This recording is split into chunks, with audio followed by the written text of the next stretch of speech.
Hello friends, સ્વાગત છે તમારું મારી ચેનલ રંજનની રસોઈમાં। તો આજે આપણે બનાવવાના છીએ લસણ અને ડુંગળી વિનાનું ફુલાવરનું શાક।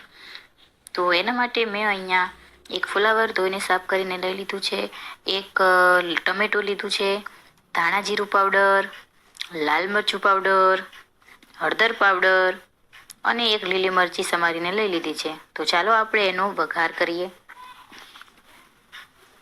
તો સૌપ્રથમ મેં અહીંયા ગેસ ઓન કરી લીધો છે, એના પર એક તપેલી રાખી દીધી છે।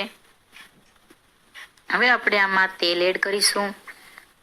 તેલ આપણે અહીંયા થોડું વધારે ક્વોન્ટિટીમાં લેવાનું છે, કેમ કે આપણે ફુલાવરના શાકમાં પાણી એડ નથી કરવાના। તો મેં અહીંયા 2 ચમચા જેવું તેલ લીધું છે। તેલ સારી રીતે ગરમ થઈ જાય એટલે આપણે એમાં રાઈ એડ કરીશું। રાઈ થઈ જાય એટલે થોડું જીરું નાખીશું। રાઈ ને જીરું સારી રીતે થઈ જાય એટલે આપણે એમાં ફુલાવર એડ કરી દઈશું।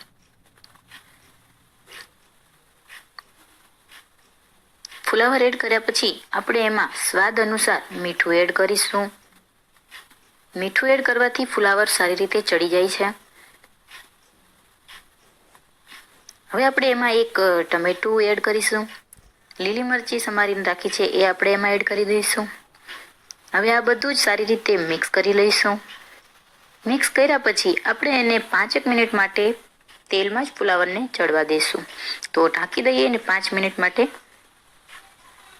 તો 5 મિનિટ થઈ ગઈ છે અને આપણું ફુલાવર તમે જોઈ શકો છો કે અડધું ચડી ગયું છે અને હવે અડધું આપણે મસાલા એડ કર્યા પછી ચડવશું। તો બધું જ સારી રીતે મિક્સ કરી લઈએ અને હવે આપણે આમાં મસાલા એડ કરી દઈએ।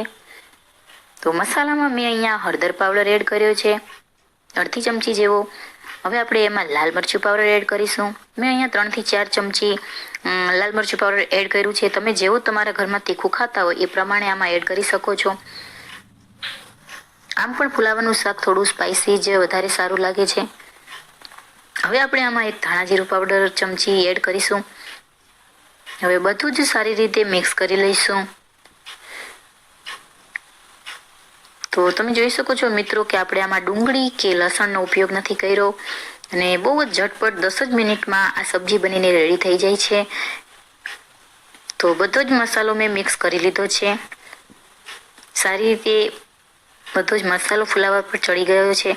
તો તમે જોઈ શકો છો મિત્રો। તો હવે બધો જ મસાલો એડ થઈ ગયો છે। તો હવે આપણે આને પાછું 5 મિનિટ માટે થવા દઈશું, એટલે કે આપણું ફુલાવર એકદમ સારી રીતે ચડી જાય।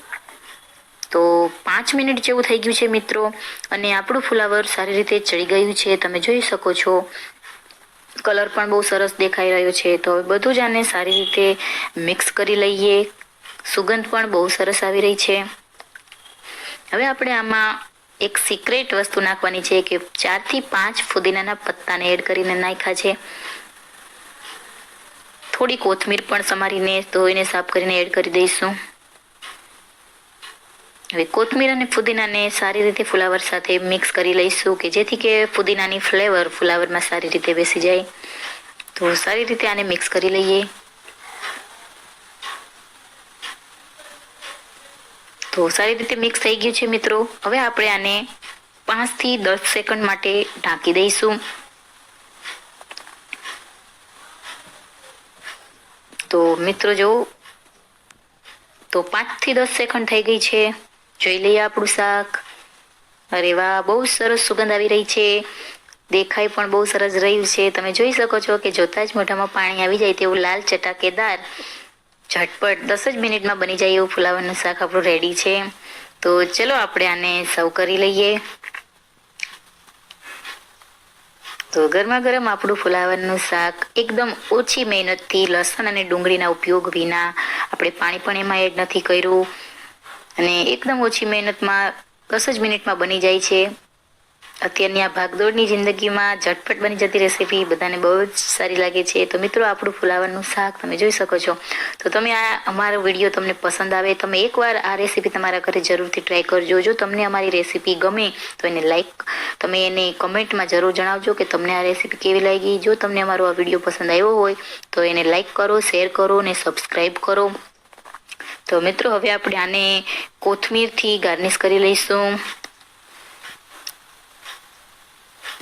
તો તૈયાર છે આપણું આ ફુલાવરનું શાક।